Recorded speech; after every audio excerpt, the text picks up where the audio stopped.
Hi friends, ಎಲ್ಲರೂ ಹೇಗಿದ್ದೀರಾ? ಇವತ್ತಿನ ವ್ಲಾಗ್ ನಮ್ಮ ಸೆರೆನಾ ರೆಸಾರ್ಟಿನ ರೂಮ್ ಟೂರ್.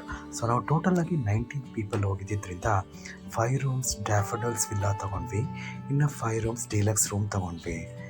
ಸೊ ಬನ್ನಿ, ನಾನು ಡ್ಯಾಫೋಡಿಲ್ಸ್ ವಿಲ್ಲಾದಲ್ಲಿ ಉಳ್ಕೊಂಡಿದ್ದೆ. ಸೊ ಡ್ಯಾಫೋಡಿಲ್ಸ್ ವಿಲ್ಲಾ ಯಾವ ರೀತಿ ಇದೆ ಅಂತ ನೋಡ್ಕೊಂಡು ಬರೋಣ.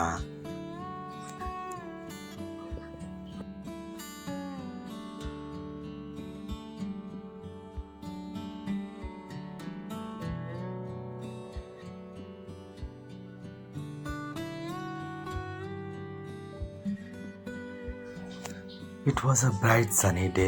ಸೊ ಆಲ್ಮೋಸ್ಟ್ 11:45 ಅಷ್ಟೊತ್ತಿಗೆ ಹೋಟೆಲ್ ಚೆಕ್ ಇನ್ ಆದ್ವಿ ನಾವು.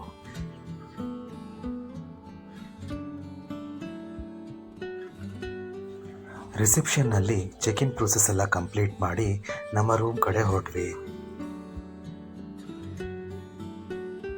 ವೀಕ್ ಡೇಸು ನಾವು ಔಟಿಂಗ್ ಪ್ಲ್ಯಾನ್ ಮಾಡಿದ್ದರಿಂದ ನಮಗೇನು ಟ್ರಾವೆಲಿಂಗ್ ಅಂತ ಅಷ್ಟು ಟಯರ್ಡ್ ಆಗಲಿಲ್ಲ, ಯಾಕಂದರೆ empty roads and on time ನಾವು ರೀಚ್ ಆದ್ವಿ.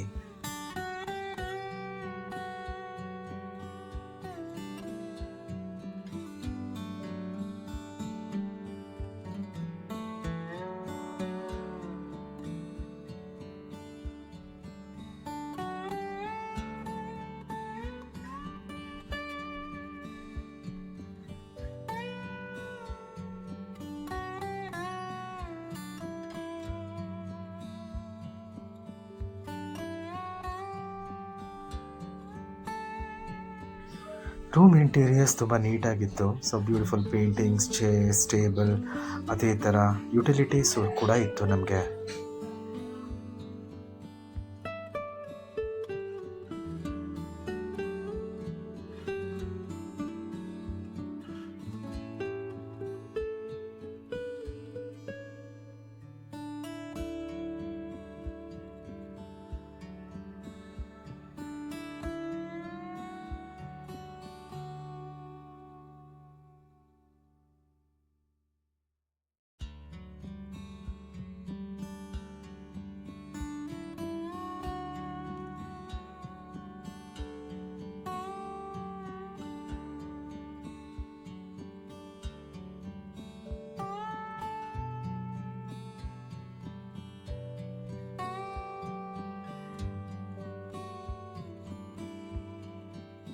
So it is a 2 sharing basis.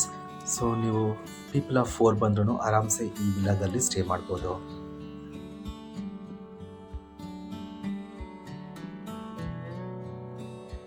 ಸ್ವಲ್ಪ ಹೊತ್ತು ಫ್ರೆಶ್ ಅಪ್ ಆಗಿ ಸೊ ಪ್ರಾಪರ್ಟಿ ಟೂರ್ ಮಾಡೋಣ ಅಂತ ಹೊರಟ್ವಿ.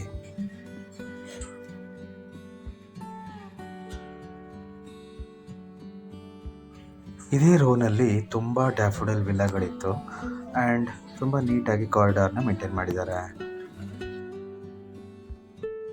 ರೂಮ್ನ ಬ್ಯಾಕ್ ಸೈಡ್ ನೀವು ಸ್ವಿಮ್ಮಿಂಗ್ ಪೂಲ್ ಸೆಕ್ಷನ್ನ ನೋಡ್ತಾ ಇರ್ಬೋದು. ಸೊ ಫ್ರೆಂಡ್ಸ್, ಇದಾಗಿತ್ತು ಇವತ್ತಿನ ರೂಮ್ ಟೂರ್ ಗ್ರ್ಯಾಂಡ್ ಸೆರೆನಾ ಹೋಟೆಲಿನ ಡ್ಯಾಫೋಡಿಲ್ಸ್ ವಿಲ್ಲಾ. ಸೊ ಹೋಪ್ ನಿಮಗೆಲ್ಲ ಇಷ್ಟ ಆಯಿತು ಅನಿಸುತ್ತೆ.